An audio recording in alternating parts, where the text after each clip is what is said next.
12월 9일 수요 예배 온라인으로 함께 들으시겠습니다. 먼저 내 갈급함 찬양하시겠습니다.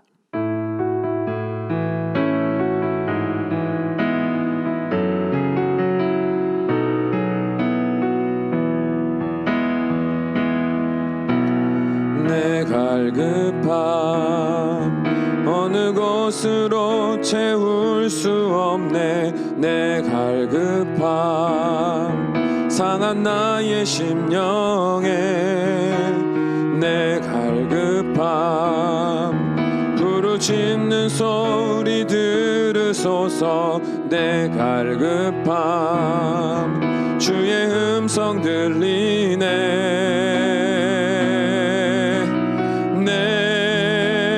내게로 나오라. 영원히 목마름 전혀 없으리. 내게로 나오라. 가까이 생수의 근원 대신 주께 내게로 나오라. 영원히 목마름 전혀 없으리. 내게로 나오라. 가까이 생명의 근원 대신 주께 내게로 나오라. 내게로 나오라. 영원히 목마름 전혀 없으리. 내게로 나오라. 가까이 생수의 근원 대신 주께 내게로 나오라. 영원히 목마름 전혀 없으리. 내게로 나오라. 가까이 생명의 근원 되신 주께.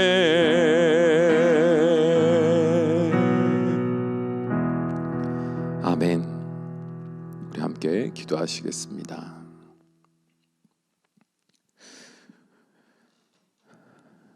우리의 삶에 언제나 동행하시며 우리의 목마름을 누구보다 잘 아시기에 때를 따라 먹이시고 채우시는 우리 아버지 하나님, 오늘도 그 거룩하신 하나님의 은혜 안에 나와 주님께서 우리의 영혼에 채우실 그 하나님의 은혜를 사모하며 엎드립니다. 간절히 구하옵나니 주님께서 우리의 영혼을 만지실 때 마음은 활짝 열고 아멘으로 화답하는 우리 되게 하여 주셔서 우리의 삶이 더 이상 세상의 풍조에 휘말려 우왕좌왕하는 인생들, 불안해하는 두려워하는 인생들 되지 않고 어떤 상황 속에서도 주님이 주시는 평안과 위로를 가지고 담대히 그 뜻을 따라 순종해 가기에 부족함이 없는 인생들이 될 수 있도록 축복하여 주시옵소서. 이 시간 성령 하나님께서 전하는 자와 듣는 자들 가운데 함께하여 주실 줄 믿사오며 우리 주 예수 그리스도의 이름으로 간절히 기도합니다. 아멘. 말씀 보시겠습니다. 오늘 함께 보실 말씀은 고린도후서 13장 5절에서 10절까지의 말씀입니다.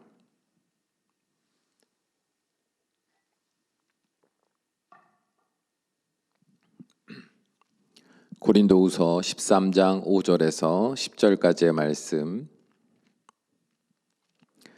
우리 한 목소리로 함께 읽습니다. 너희는 믿음 안에 있는가? 너희 자신을 시험하고 너희 자신을 확증하라. 예수 그리스도께서 너희 안에 계신 줄을 너희가 스스로 알지 못하느냐? 그렇지 않으면 너희는 버림받은 자니라. 우리가 버림받은 자가 되지 아니한 것을 너희가 알기를 내가 바라고, 우리가 하나님께서 너희로 악을 조금 더 행하지 않게 하시기를 구하노니 이는 우리가 옳은 자임을 나타내고자 함이 아니라 오직 우리는 버림받은 자 같을지라도 너희는 선을 행하게 하고자 함이라.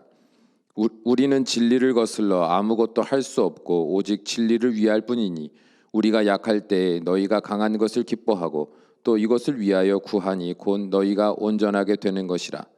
그러므로 내가 떠나 있을 때에 이렇게 쓰는 것은 대면할 때에 주께서 너희를 넘어뜨리려 하지 않고 세우려 하여 내게 주신 그 권한을 따라 엄하지 않게 하려 함이라. 아멘. 오늘 말씀의 제목은 스스로 시험하고 확증하라입니다. 여러분은 이 세상을 살아가면서 가장 어려운 일은 무엇이라고 생각하십니까? 그래서 그 어려운 일만 해결되면 내 인생에 평화가 찾아올 거다라고 기대하게 만드는 그런 인생의 가치들이 무엇입니까? 아마 대부분의 사람들은 돈을 버는 일이나 건강하게 사는 일을 이야기할 겁니다. 요즘 코로나로 인해서 경제적으로 많은 분들이 어려움을 경험하고 있고 또 건강상의 여러 문제들로 인해서 고통을 당하고 있다 보니 세상 살기 어렵다라는 이 말에는 더욱더 돈과 건강과 같은 문제들이 내포되어 있을 거예요. 그렇다면 돈을 많이 벌고 건강한 육체를 가지게 된다면 이 세상의 가장 어려운 일은 다 해결되는 것일까요? 돈만 있으면 건강만 있으면 행복한 삶을 살 수 있냐라는 말입니다. 인간은 짐승과 같이 육체의 본능적인 것들이 채워지면 안정감을 느끼는 존재가 아닙니다. 만일 우리가 이런 단순한 것들로 채워질 수 있는 존재였다면 이 세상에 종교는 필요 없었을 겁니다. 병원에서도 정신과와 관련된 모든 치료기관은 존재하지 않았을 것이며 수많은 상담센터도 세워질 이유가 없었을 겁니다. 그렇기에 우리 인간은 고차원적인 영적 존재로서 외적인 부분의 만족보다 내적인 부분의 안정감, 그 평안들을 추구하는 존재다라는 것을 우리는 깨달아야만 합니다. 우리가 살면서 경험했다시피 아무리 돈이 많아도 아무리 건강해도 아무리 사회적인 지위와 명예가 남들보다 월등하다 할지라도 우리의 내면에는 알 수 없는 불안과 두려움, 공허함 등으로 인해 그 고통이 끊이지 않는다는 것을 우리는 잘 알고 있지 않습니까? 그래서 많은 사람들은 더 많은 것을 소유하면 이 고통이 없어지겠지, 더 완벽하게 이 내 삶의 안정감을 잘 유지하면 이 고통은 더 이상 나를 힘들게 하지 않겠지라는 생각으로 치열하게 살아갑니다. 그러나 경험하셨다시피 소유하면 할수록 오히려 더 불안감을 소유하면 할수록 더 큰 불안감을 경험하는 아이러니에 빠지시지 않았습니까? 세계에서 최고로 돈이 많은 두 사람이 차례차례 세상을 떠난 해가 있었습니다. 방송국, 항공사, 영화사까지 소유하며 무려 2조가 넘는 유산을 남긴 하워드 휴즈는 돈만 많았을 뿐만 아니라 그의 일거수일투족이 뉴스가 되던 시대의 아이콘이었습니다. 그러나 심각한 강박증과 불안장애로 사람을 믿지 못했던 그는 인생의 마지막 10년을 호텔에 숨어서 우유와 초콜릿만 먹으며 두문불실하다가 영양실조로 세상을 떠났습니다. 행복해지기 위해 필요한 돈은 항상 지금보다 많은 돈이라는 말을 남겼던 그의 장례식에는 조무객이 10명도 참석하지 않았다 그래요. 그 뒤에 또 한 명이 세상을 떠났는데 바로 석유의 제왕이라 불리던 폴 게티라는 사람이었습니다. 그는 앞서 말한 휴즈보다 재산이 무려 2배나 더 많았던 사람이었거든요. 그러나 5번의 결혼이 모두 실패했고 자녀들이 돈을 흥청망청 쓰다가 건강을 잃어 먼저 세상을 떠나는 것을 지켜봐야만 했습니다. 자녀들이 차례차례 술로, 마약으로, 사고로 죽는 것을 본 뒤 폴 게티도 쓸쓸히 세상을 떠났어요. 우리도 잘 아는 이야기입니다. 이런 상황들을 너무 많이 봐왔고 들었기 때문에 이제는 대부분의 사람이 꼭 돈이 많아야 된다, 건강해야 된다, 명예가 있어야 된다라는 것을 굳이 고집하지는 않습니다. 그래서 이러한 삶의 패단에 실증을 느끼고 그러한 삶의 공허함을 깨달은 사람들은 이제 어떤 삶을 추구하기 시작하냐면 그 반대의 삶, 곧 미니멀 라이프를 주장하기도 합니다. 즉 삶에 필요한 최소한의 물건만을 갖추고 사는 삶을 통해서 소유의 강박에서 자유하겠다는 거예요. 인간관계에서도 마찬가지입니다. 많은 사람과 관계를 맺기보다 내가 좋아하는 소수의 몇 사람하고만 관계를 맺으며 내 인생에서 많은 사람과의 관계로 인한 스트레스를 내가 받지 않겠다라는 삶의 양식으로 더 확장되기도 합니다. 그렇다면 그런 삶이 과연 스스로에게 행복과 만족감을 줄 수 있을까요? 스스로 결핍의 상황을 즐길 수 있을 만큼 성숙한 존재로서 결핍을 죄악시하는 이 세상 속에 살아가며 아무렇지도 않게 괜찮게 살아갈 수 있겠냐 이 말이에요. 그렇기에 우리는 스스로에게 질문할 수 있어야 합니다. 오늘 내가 느끼고 있는 이 불안감과 두려움, 공허함은 무엇에서 비롯된 것인가? 과연 내 삶에 부족한 것들 때문에 내가 이런 마음, 이런 상황을 경험하는 것일까? 아니면 내 삶의 환경에 어떤 문제들로 인한 것인가? 라는 한계적인 질문을 넘어서서 이제는 내 영혼에 어떤 문제가 있어서 내가 이런 삶을 살 수밖에 없는 것인가? 라는 질문으로 확장시킬 수 있어야 돼요. 이게 바로 성숙도의 차이라고 생각합니다. 그렇다면 인간의 삶에 가장 궁극적인 영향을 주는 이 영혼의 문제에 대해서 그 누구보다도 할 말이 많아야 하는 사람이 있다면 과연 누구라고 생각하세요? 네, 바로 우리 그리스도인들입니다.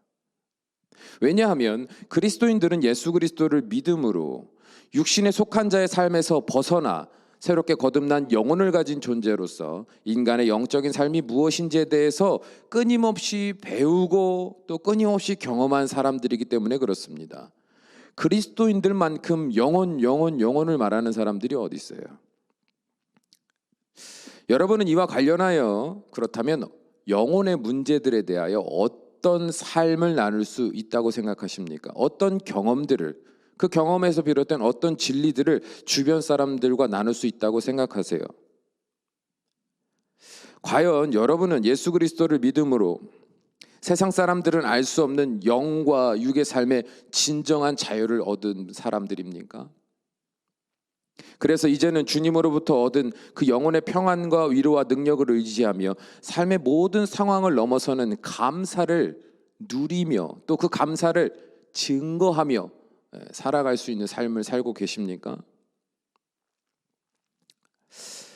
놀랍게도 많은 그리스도인들은요, 영혼이 자유한 존재가 되었음에도 불구하고 하나님 앞에 나아가 이 영혼의 문제로 인하여 애통하거나 이 영혼의 문제로 인하여 고민하는 그런 삶을 살기보다 여전히 육체의 문제로 인해 애통하고 육체의 문제로 인해 고민하고 갈등하는 삶을 살아갑니다.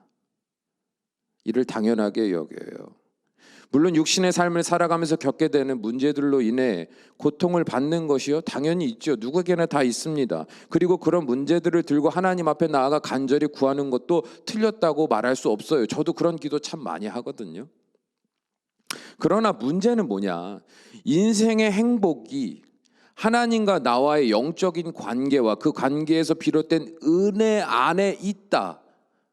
내 영혼의 문제가 해결돼야 내 육신의 삶도 주님의 은혜 안에서 자연스러운 순리대로 섭리대로 흘러가게 된다라는 것을 믿음으로 그 삶의 방향성을 그 방향으로 가는 것이 아니라 수많은 그리스도인들이 여전히 육신의 문제 해결과 더 많은 소유로 인하여 내 삶의 문제들은 해결되고 내 안에 진정한 만족이 올 거다라고 믿음으로 하나님 앞에 나아간다는 거, 이게 가장 큰 문제라는 거예요.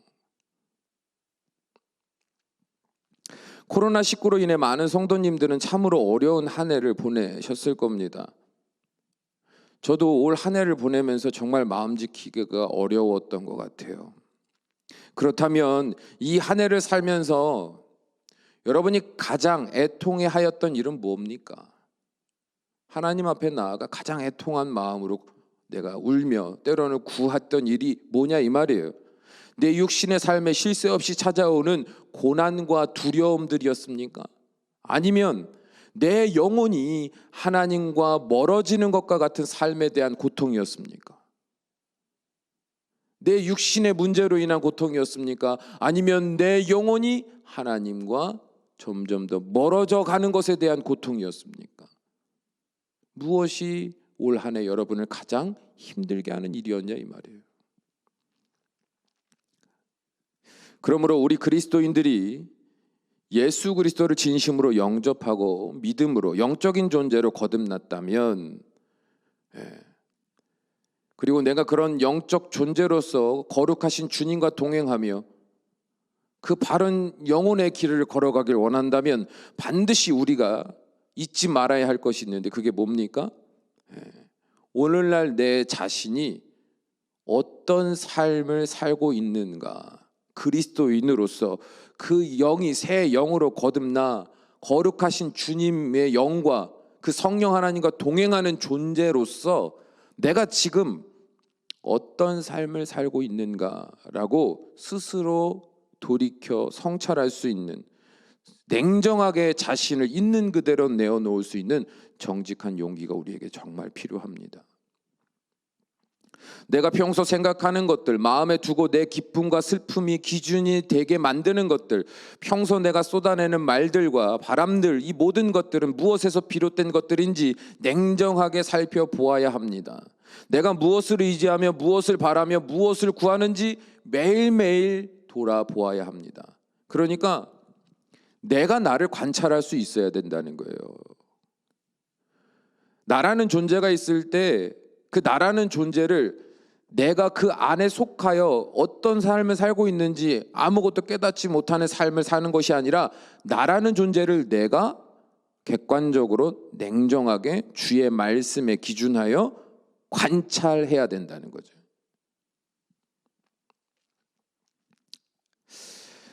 우리의 이런 영혼의 문제, 그리고 우리의 영혼이 어떤 상태가 돼서 육신으로 어떤 삶을 살고 있는지에 대한 것을 끊임없이 고찰하는 것은요, 솔직히 쉬운 일은 아닙니다.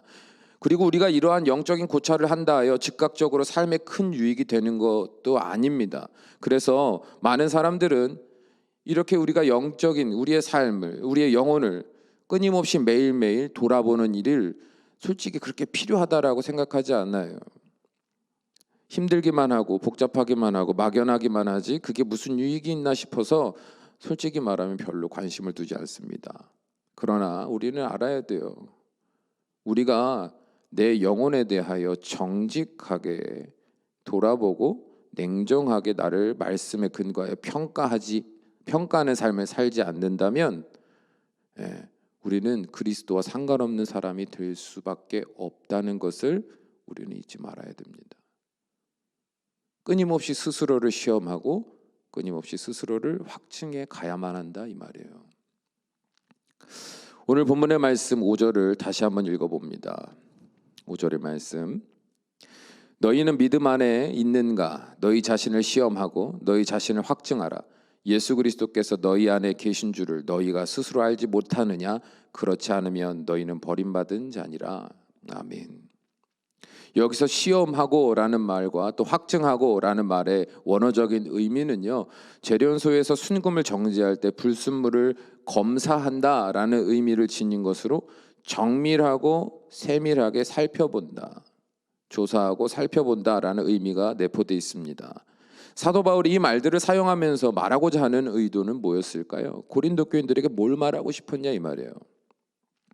너희는 너희에게 복음을 전한 나를 향해 진정한 사도인지를 의심하며 그 증거를 보이라고 요구하고 있지만, 내가 볼 때에 오히려 성도라고 칭하며 다투고 싸우고 음란과 더러움에 사로잡힌 너희야말로 스스로 진정한 성도인지를 자세히 살피고 믿음의 증거 여부를 헤아려 보아야만 한다라고 말하는 겁니다. 우리가 이전에 계속 말씀을 나눠서 알고 있지 않습니까?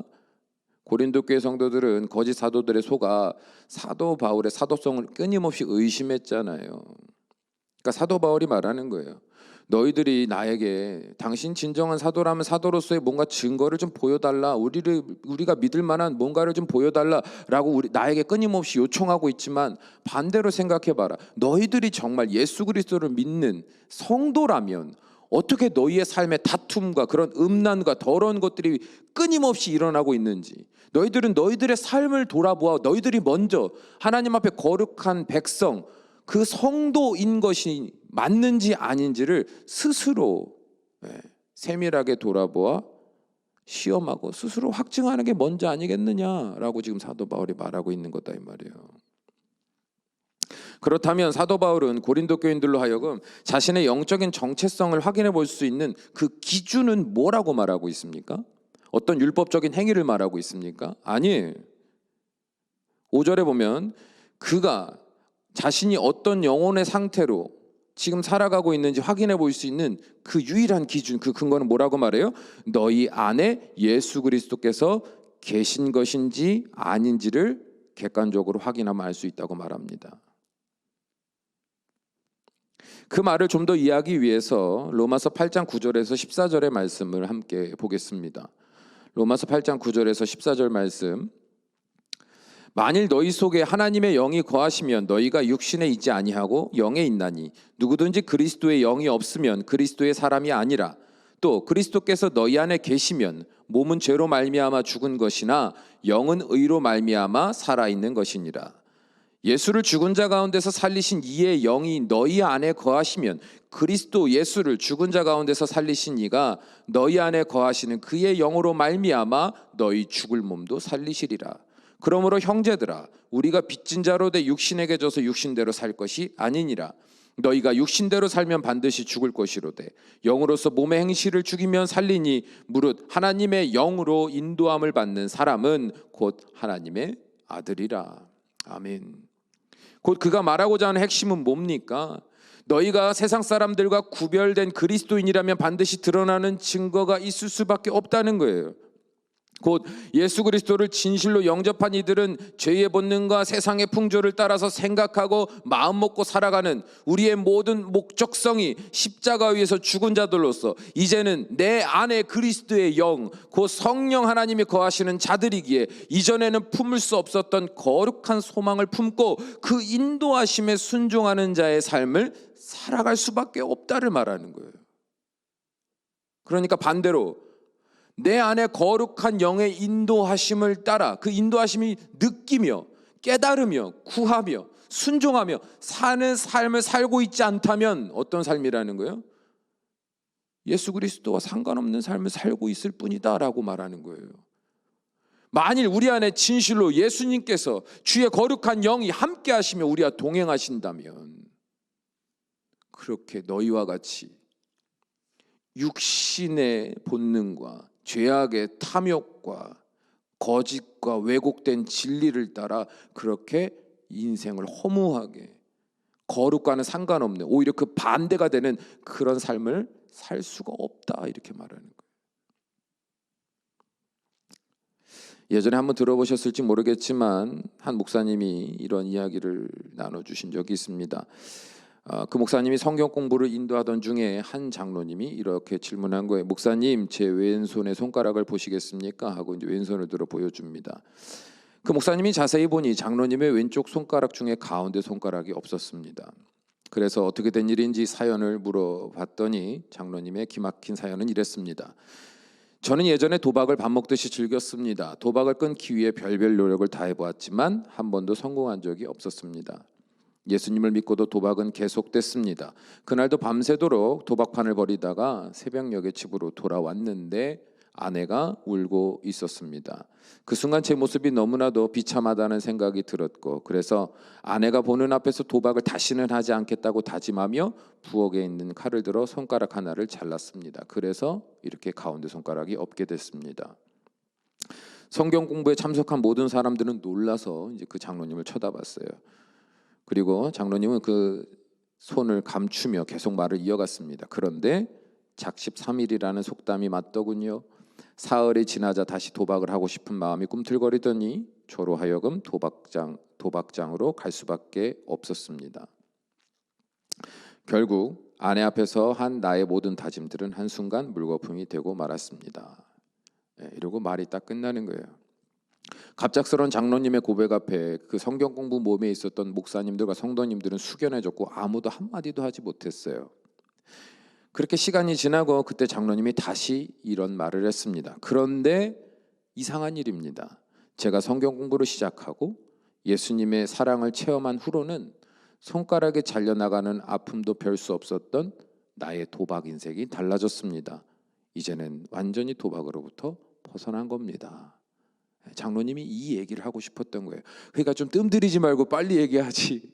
그 상황에 있던 사람들은 얼마나 막 충격 발언을 들으면서 얼마나 마음 졸였겠어요. 그러나 장로님이 이렇게 머뭇머뭇 오늘날의 자신의 삶을 간증하는 그 고백 앞에 눈으로 보진 않았지만 거기 있는 모든 사람들이 할렐루야를 외치며 감격의 눈물을 흘렸을 거라고 저는 생각해요. 여러분, 복음이 온 세상에 전파된 시작부터 지금까지 그 복음이 끊어지지 않고 수천 년 동안 오히려 크게 왕성해가며 많은 사람들에게, 온 세계 사람들에게 전파될 수 있었던 이유는 뭐라고 생각하십니까? 유대인의 경전이 지식적으로 아주 뛰어났기 때문에, 잘 교육되었기 때문에 여러분 이 복음이 땅끝까지 전파되고 있다라고 생각하십니까? 절대 아닙니다.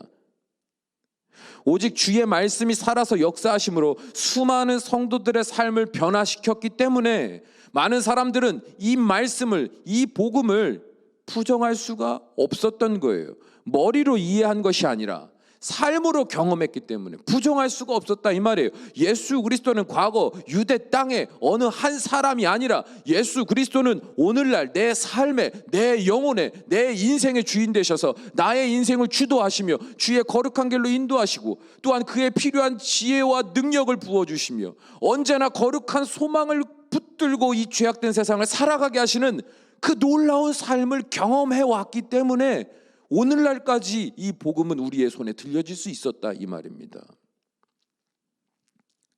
그러므로 그들은 자신의 삶의 우선순위가 변화되어 가는 것을 경험했고 삶의 희로애락의 이유가 변화되어 가며 내 평생의 소원이 변화되어 가는 것을 끊임없이 맛보았습니다. 수많은 그리스도인들이요.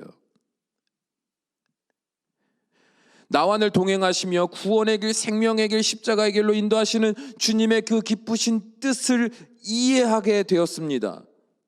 그래서 나에게 있는 고난이 예전에는 고난이었습니다. 어려움이었습니다. 육신의 문제였습니다. 스트레스였습니다. 이게 해결되지 않으면 나는 행복할 수 없다라는 강박과 두려움과 불안함에 빠져 살던 사람들이었습니다. 그런데 이제는 안 거예요. 뭘 안 거예요? 왜 주님이 이런 상황을 나에게 주셨는가를 안 거예요. 육신의 삶의 입장에서 봤을 때는 고난의 길이지만, 실패의 길이지만 내 영혼의 삶을 봤을 때, 내 영혼을 인도하시는 주님의 입장에서 봤을 때 이 고난은 오히려 나를 멸망의 길로 내달리지 못하도록 나를 멈춰 세우게 하신, 그리고 다시 돌이켜 하나님의 인도하심을 따라 거룩한 길로 걸어갈 수 있는 그 터닝 포인트가 되게 하시는 하나님의 섭리였다는 것을 이제는 믿는 거예요. 그 영혼이 분별하여 깨닫게 된 거다 이 말입니다. 일반 사람들은요 이런 깨달음을 얻을 수가 없죠. 그 영이 살아 성령 하나님의 인도하심을 받는 사람들만이 이런 고백을 할 수가 있는 거예요. 그렇다면 그들의 삶이 추상적으로 어떤 느낌이나 이해나 감정으로서의 고백으로 막연하게 그들의 내적인 상태, 내적인 면에서만 깨달음으로 멈췄다면 솔직히 말해서 복음이 그렇게 땅끝까지 전파되지 못했을 거예요. 많은 사람들이 예수 그리스도를 믿는 자들을 보면서 목격했던 게 뭔지 아십니까? 그들의 영혼이, 그들의 내면이 삶의 어떤 상황과 상관없이 안정감이 있다라는 것을 보았을 뿐만 아니라 그들의 삶에 늘 거룩한 소망이 그들의 삶의 목표가 되고 그래서 실제적으로 삶의 행위가 되고 있다는 것을 보았을 뿐만 아니라 많은 사람들이 목격했던 것이 뭡니까? 불가능한 것이 가능케 되는 그들의 인생을 보았습니다. 죽어야 하는 사람들이 살아나는 것을 봤습니다. 완전히 실패하고 다 잃어버려서 도저히 회복할 수 없는 사람들이 엄청난 은혜로 엄청난 축복을 받아 회복되는 것을 그들은 목격했던 거예요. 더 놀라운 것은 뭐냐면 그들이 그렇게 말도 안 되는 기적적인 축복, 그 풍요를 누리면서도, 그 완벽한 건강과 회복을 누리면서도 그 누구도 거기서 자기를 자랑하거나 교만하지 않고 내 것이라 말하지 않고 그 모든 것을 겸손히 나누고 베풀 줄 알며 언제나 많은 사람들 앞에서 낮은 자의 모습으로 살아가는 기이한 것을 목격한 거예요. 아니 어떻게 저럴 수가 있지? 저 정도 지위, 저 정도 능력이면 그래도 남들 앞에서 목에 힘도 줄 줄 알고 그래도 누가 뭐라 하지 않을 텐데 어떻게 저렇게 더 낮은 자의 자리로 내려갈 수가 있지? 기이한 겁니다. 그리고 그들은 그들의 삶에서 뭘 발견한 거예요? 그들 안에 거하시는 예수 그리스도, 그리스도의 영, 성령 하나님이 그들의 인생을 그렇게 바꿔놨다는 것을 간접적으로 체험했고, 그래서 수많은 사람들이 교회로 몰려든 거예요. 그들이 믿는 도가 무엇인가? 주의 사도들이 열방을 향하여 나아갈 때 여러분 어떻게 그들이 가는 곳곳마다 놀라운 부흥의 역사와 영혼 구원의 역사가 일어났습니까? 그들이 전한 지식이 아니에요. 사도들의 삶에서 드러나는 모습, 그리고 그 사도들과 연을 맺어 예수 그리스도를 영접한 소수의 그리스도인들이 살아가는 그들의 모습을 보며 사람들이 몰려든 거잖아요. 본인들은 세상살이에 지치고 세상의 수많은 문제들 앞에서 고통과 두려움과 불안감에 찌들어 살고 있는데 저들의 삶을 보니 그들의 영혼은 언제나 강건하며 언제나 온유하며 언제나 잔잔한 그 바다를 사는 것 같이 평안하며, 그뿐만 아니라 그들의 삶에 인간으로서는 도저히 이해할 수 없는 사랑과 평화와 그리고 축복과 능력과 기적이 일어나는 것들을 사람들이 보니 어찌 관심을 갖지 않을 수 있겠습니까? 사랑하는 여러분, 여러분은 스스로를 잘 알고 계십니까? 여러분이 그리스도인으로 살아가며 나는 지금 실제적으로 내 영혼이 예수 그리스도 안에서 성령 하나님의 인도하심을 따라 이전의 내 삶과는 전혀 다른 놀라운 삶으로 변화되어 가고 있고, 그 변화의 근거가 무엇이고 그 변화의 과정이 무엇이고 그 안에 맺어지는 열매가 무엇이며 그 삶을 순종하며 살다가 알게 된 그 깊으신 하나님의 뜻, 그 세밀하신 하나님 인도하심을 여러분은 경험하고 있습니까? 그래서 말하고 증거하고 자랑하고 그 주의 영광을 자랑하고 그것을 막 나누고 싶고 막 그런 마음의 열정이 있으십니까? 아니면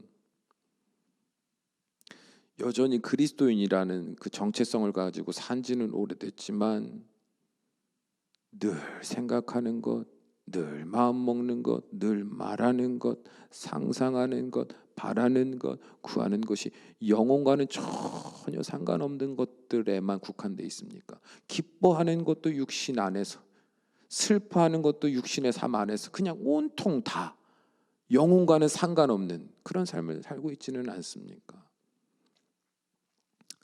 아무도 없는 은밀한 곳에 들어가 스스로 대화해 보십시오. 나는 진실로 예수 그리스도를 믿는가? 그래서 내 안에 주의 나라와 그 영광을 위한 삶의 목적이 분명히 세워져 있는가? 더 이상 이 세상의 풍조와는 상관없이 어떠한 상황에서도 결국 주님을 의지함으로 그 거룩한 천국의 소망을 지키는 자의 삶을 내가 지금 살고 있는가? 지금 당장 죽어도 기쁨으로 내 아버지 하며 달려갈 마음이 언제나 나의 이 두려움을 이기게 하고 있는가?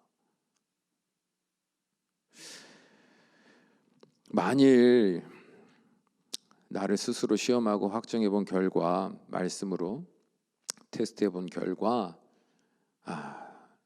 내 안에 예수 그리스도께서 살아 주인 되시고 역사하고 계시는 것 같지 않다 라는 생각이 드실 수도 있어요. 그러나 두려워하지 마십시오. 모든 그리스도인들은요 다 그렇게 주님과 멀어졌다 가까워졌다를 반복하는 인생을 사는 거 아닙니까? 그러면서 점점 더 멀어지는 시간이 줄어들어 가는 거죠. 예.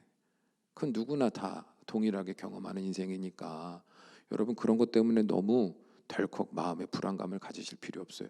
너무 쉽습니다. 너무 단순해요. 성경은 우리에게 복잡한 과정을 설명하지 않습니다. 복잡한 구원의 조건이라든지 주님과의 친밀한 교제를 이루기 위해서 반드시 우리가 먼저 해결하고 먼저 채워서 다가와야 할 어떤 수많은 신앙의 어떤 행위나 우리 스스로 해내야만 하는 수많은 어떤 조건들을 붙인 적이 없어요. 단순합니다. 성경은 늘 말해요. 네가 만일 예수 그리스도와 함께하는 삶을 살지 않고 있었느냐? 그럼 어떻게 하래요? 회개하라. 그게 다예요. 회개하면 되는 거예요. 두려울 거 없습니다. 이런 나를 받아주실까? 내가 그동안 그렇게 살아왔다면 이런 나를 미워하시진 않을까? 이런 나를 보며 실망하고 계시진 않을까? 지금 내가 이렇게 나아가면 무슨 면목으로 찾아왔냐고 나를 구박하고 문전박대하시진 않을까? 지금 내 소리, 내 기도를 들으시기나 할까? 나는 버림받은 것 아닐까? 여러분 그런 상상들, 그런 생각들, 그런 유혹들에서 여러분 자유하십시오. 성경은 그렇게 말한 적이 하나도 없어요. 단순해요. 깨달았으면 나를 스스로 시험하고 확증해 본 결과 내 영혼의 상태가 엉망이라는 걸, 정말 연약하다는 걸, 정말 오히려 하나님의 곁을 떠나 세상을 아비 삼고 세상 속에 푹 빠져 살고 세상에서 만족감을 찾기 위해 치열하게 평생을 살아왔다면 괜찮다. 예수 그리스도의 십자가 앞에 뭐 하면 돼요? 회개하면 된다 그러잖아요. 회개. 그래서 은혜인 거예요. 그래서 정말 어린 아이, 이제서 엄마 아빠 하는 아이서부터 너무나 나이가 많아서 기력이 쇠하여 잘 듣지도 이해하지도 못하는 그 노인에 이르기까지 그 누구도 구원을 받을 수 있는 겁니다. 그래서요.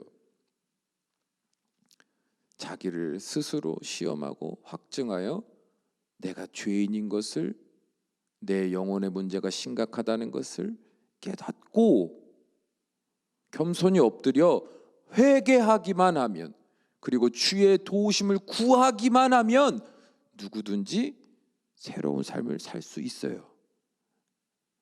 얼마나 신기하고 얼마나 놀라운 진리입니까? 그래서 여러분 기도해 보세요. 주님, 저는 여전히 이 땅을 소망하는 자입니다. 주님을 사모하며 사랑하는 것 같지 않습니다. 익숙한 습관대로 신앙생활을 해왔을 뿐입니다. 설사 과거에 큰 은혜를 받아 놀라운 체험을 했던 사람이었다 할지라도 오늘날 저는 바짝 마른 가지와 같이 내 영혼이 영적인 자극에도 아무런 반응을 할 수 없을 만큼 무감각해졌음을 고백합니다. 예배에 대한 기대가 없어졌습니다. 기도해야 살 수 있다라는 간절한 소망도 없어졌습니다.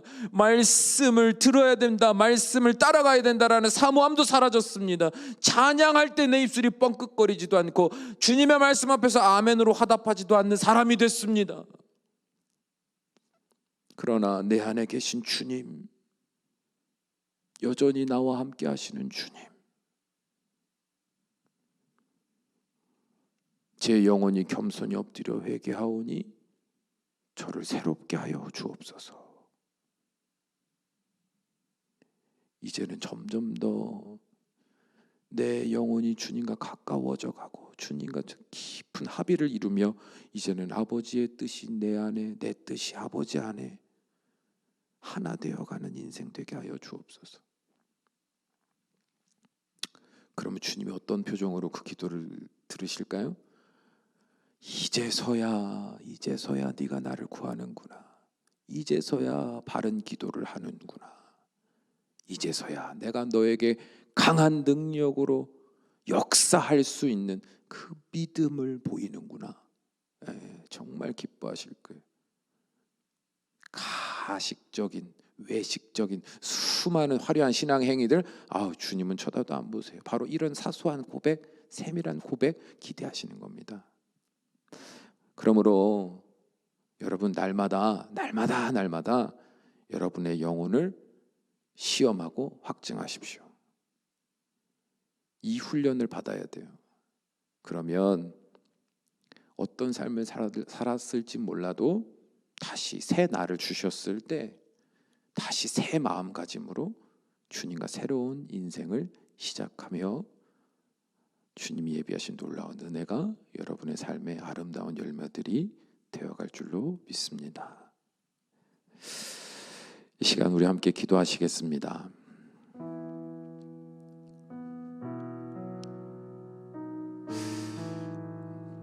사람들과 대화를 하다 보면 여러분 잘 알지 않습니까?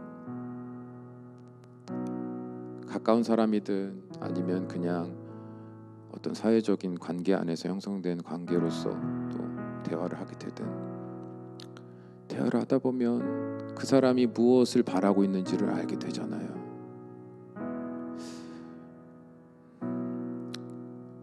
점점 많은 그리스도인들이 영혼의 문제에 대한 고민들을 이야기하는 그런 시간들이 사라져가는 것 같아요. 예전에 우리 성도님들 아시죠? 우리 예전에 서로 막 신앙 이야기를 하면은 밤을 샜잖아요. 저 어렸을 때 그 기억 나거든요. 할머니, 어머니 옆에 같이 이렇게 앉아 있으면 동네 같이 신앙생활 하시는 속도원들이라든지 이렇게 같이 다 모여서 속회를 하면서 막 울기도 해요. 막 남편 때문에 울기도 하고 자식 문제로 울기도 하고 말씀과 예배를 간단히 드린 후에 막 그런 삶을 나누죠. 인생 한탄하는 시간이 아닙니다.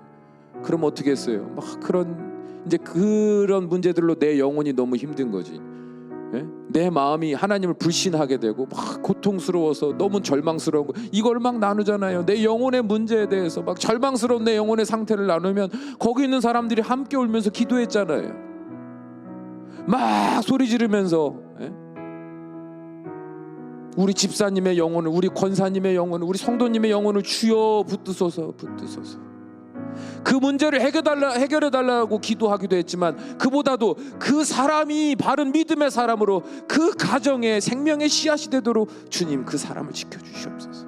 그런 기도 얼마나 치열하게 했는지 몰라요. 그 막 울면서 치열하게 기도하고 나면 다들 얼굴이 환해져. 어두웠던 얼굴들이 환해지고 다시 새 힘을 얻어서 그 막 다음날 전화 와요. 막 그 다음날 전화 와요. 막 속장님 이렇게 삶이 이렇게 됐어요. 주님이 이 삶에서도 이 마음을 지켜주셔서 오늘은 잘 싸웠어요. 막 항상 나누는 대화들이 다 그런 거였단 말이에요. 내 영혼의 문제. 바라기는 우리 참평교회 성도님들의 삶에, 또 이 땅의 수많은 그리스도인들의 삶에, 그들의 입술에 항상 겸손함으로 우리의 영혼의 문제를 나누고 같이 기도하며 주님을 의지하며 그 놀라운 주님의 인도하심을 증거하며 자랑하며 영광 올려드리는 참된 고백들이 우리 안에 넘쳐날 수 있기를 간절히 원합니다. 우리가 그런 삶이 될 수 있도록 주여 우리의 영혼을 민감하게 하시고 주 앞에 바르게 반응할 수 있도록 역사하여 주시옵소서. 우리 간절한 마음으로 함께 기도합니다. 사랑이 많으신 우리 아버지 하나님이여, 우리는 예수 그리스도를 믿어 우리의 영혼이 거듭난 존재들입니다. 우리의 영혼은 주 안에서 새롭게 된 존재들입니다. 우리는 이제 육신의 생각과 육신의 의지로만 사는 사람들이 된 것이 아니라 우리의 영혼 안에 함께 하시며 우리의 삶에 동행하시며 우리를 인도하시는 거룩한 성령 하나님의 역사하심, 그 세밀한 음성을 들으며 살아가는 존재들이 된 것을 고백합니다. 아버지, 그러므로 도저히 참을 수 없는 상황에서도 주님이 우리의 마음에서 잠잠히 그의 연약함을 보게 하셨고 느끼게 하셨고 알게 하셔서 우리의 불의한 마음으로부터 우리를 건져내시사 거룩한 주의 마음으로 살게 하셨던 적이 얼마나 많은지 모릅니다. 세상살이의 부족함으로 인하여서 아버지 때로는 두렵고 절망스러운 그 낙심 앞에 있을 때 주님께서는 잠잠히 주의 말씀으로 기도 가운데 우리와 함께 하시며, 그럼에도 불구하고 도저히 머리로는 이해할 수 없는 평안함, 머리로는 도저히 상상할 수 없고 기대할 수 없는 마음의 안정적인 믿음들을 주셔서 그럼에도 불구하고 한 걸음 한 걸음 웃으며 감사하며 나누며 그 절박함 속에서도 오히려 더 절박한 사람을 도우며 살아가게 하셨던 것을 우리는 기억합니다. 그리고 돌아보면 하나님께서 우리 육신의 문제, 삶의 문제들을 어느새 다 해결해 놓으셨고 어느새 그 위에 더 놀라운 복들을 쏟아 부어 주셨던 것을 기억합니다. 그래서 우리가 수십 년을 이 자리를 살 수 있었던 거 아닙니까? 우리가 예수를 머리로 알아 수십 년을 신앙생활해 온 것이 아니라 삶을 살면 살수록 우리는 우리의 영혼의 문제를 붙들고 회개한 것밖에 없고 우리의 영혼의 문제를 붙들고 주님 앞에 도움을 구한 것밖에 없었는데, 주님께서 우리의 육신의 모든 문제를 다 해결해 주셨던 것을 우리가 보았고 경험했기에 우리가 오늘날까지 주 앞에서 주여 주여를 외치는 자 된 것 아니겠습니까? 바라기는 우리의 영이 성숙하게 하시옵소서. 우리의 영혼이 자라나게 하시옵소서. 그러므로 스스로 말씀 앞에서 자신을 시험하고 확증하고 회개하고 성결하고 충만하며 행하는 복된 인생들 되게 하셔서 그들이 가는 곳곳마다 예수 그리스도의 이름의 영광이 하나님의 영광이 되는 복된 인생들이 될 수 있도록 축복하여 주시옵소서. 사랑이 많으신 아버지 하나님, 세상의 어둠이 더 짙어질수록 우리에게 필요한 것은 더 찬란한 주님의 거룩한 빛인 줄로 믿습니다. 그 빛으로 우리를 스스로 돌이켜 돌아볼 수 있도록 성령 하나님이여 늘 우리의 마음을 바르게 인도하여 주셔서 우리가 어떤 순간 속에서도 주님과 동행하며 주님께서 이루어가시는 아름다운 그 섭리, 그 뜻 안에 머물러 순종함으로 세상 사람과 전혀 다른, 그래서 세상 사람이 보고 놀라고 세상 사람들이 주님을 바라볼 수밖에 없는 복되고도 복된 인생들이 될 수 있도록 축복하여 주시옵소서. 우리 주 예수 그리스도의 이름으로 간절히 기도하옵나이다. 아멘.